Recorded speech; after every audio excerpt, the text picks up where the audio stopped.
আমাদের আমাদের ঘর প্রস্তুত হয়ে গিয়েছে। ঘর প্রস্তুত করতে করতে যে মুরগি ছাড়া এত বড় হয়ে গেছে। আসসালামু আলাইকুম। আজকে খুবই ইন্টারেস্টিং একটি ব্লগ নিয়ে আসলাম। অনেকদিন পরে এই ভিডিওটি দিচ্ছি। ব্যস্ততার কারণে ভিডিও নিয়ে আসতে পারিনি। আপনারা অলরেডি প্রথমেই দেখেছেন যে আমরা পোলট্রি মুরগির বাচ্চা পুষেছি এবং সেই বাচ্চার জন্য যে ঘরটা বানিয়েছি সেই ঘরটা এত লেটে কমপ্লিট হয়েছে যে সে মুরগির বাচ্চা বড় হয়ে গেছে, অলরেডি খাওয়ার উপযোগী হয়ে গেছে। আমি মনে মনে ভাবি যে মিস্ত্রি ছাড়া নিজে নিজে কি ঘর তৈরি করা সম্ভব।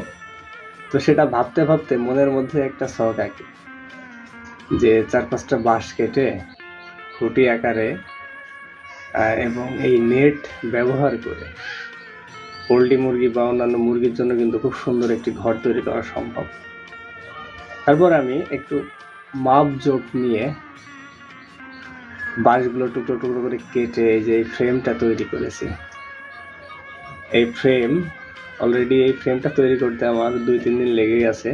তো সেই ভিডিওগুলো যদি দিই তাহলে অনেক বড় হয়ে যাবে, এজন্য একদম কাটসাট করে ডাইরেক্ট আপনাদেরকে মূল জায়গাটায় দেখানোর চেষ্টা করছি। এখানে আমি খুব সুন্দর মেজারমেন্ট করার চেষ্টা করেছি, যেহেতু দরজা রাখতে হবে। আর যে বাঁশটা দেখতে পাচ্ছেন আর চারিদিকেই বাঁশ, যে খুঁটিগুলো দেখছেন এখানে আমরা বড় খুঁটি 4 ফুটের খুঁটি আমরা এখানে 4টে ব্যবহার করেছি, আর 2টা খুঁটি কেটে 4 ভাগে ভাগ করেছি। অলরেডি এই 6টা টুকরো বাঁশে আমার ফ্রেমটা হয়ে গেছে। তারপরে চিকন চিকন বাঁশ দিয়ে ফ্রেমটার একটু সৌন্দর্য দিয়েছি বা মজবুত করেছি। তারপরে বাজার থেকে একটি নেট নিয়ে এসেছি। নেটের দাম খুব বেশি নয়, তারপরেও আমার মোটামুটিভাবে 850 টাকার নেট এখানে লেগেছে। আর এখানে আমি প্রেগ ব্যবহার করেছি, বড় প্রেগ আছে কিছু এবং 2-2.5 ইঞ্চি প্রেগ আছে।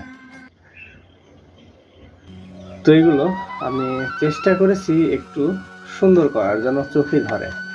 আর সব থেকে যেটা মাথায় রাখতে হবে পোলট্রি মুরগির জন্য আর কি,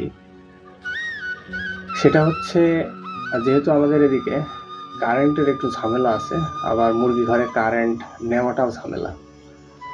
তো সেক্ষেত্রে আমি চেষ্টা করেছি যে যেন বাতাস, চারিদিক থেকে বাতাস আসে। আর বৃষ্টির হাত থেকে রক্ষার জন্য আমি কাগজ দিয়ে দিয়েছি। যেহেতু উপরের কাজটা করা হয়নি, তো টেম্পোরারিভাবে আমি এখানে কিছু বার্মিজ ব্যবহার করেছি, ছেঁড়া বার্মিজ। আর উপরে তার নিচেই পলিথিন, আর তার উপরে আমি টিন দিয়েছি। এটা আপাতত আর কি।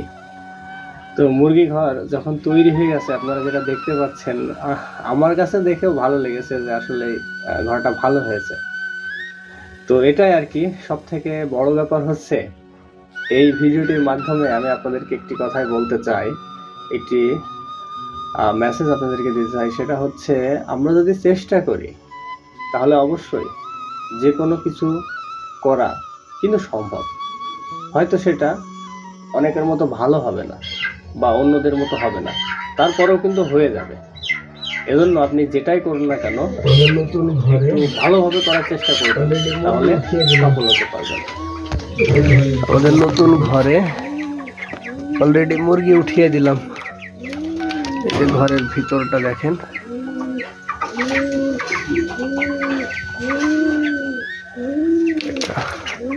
এবং বাহির থেকে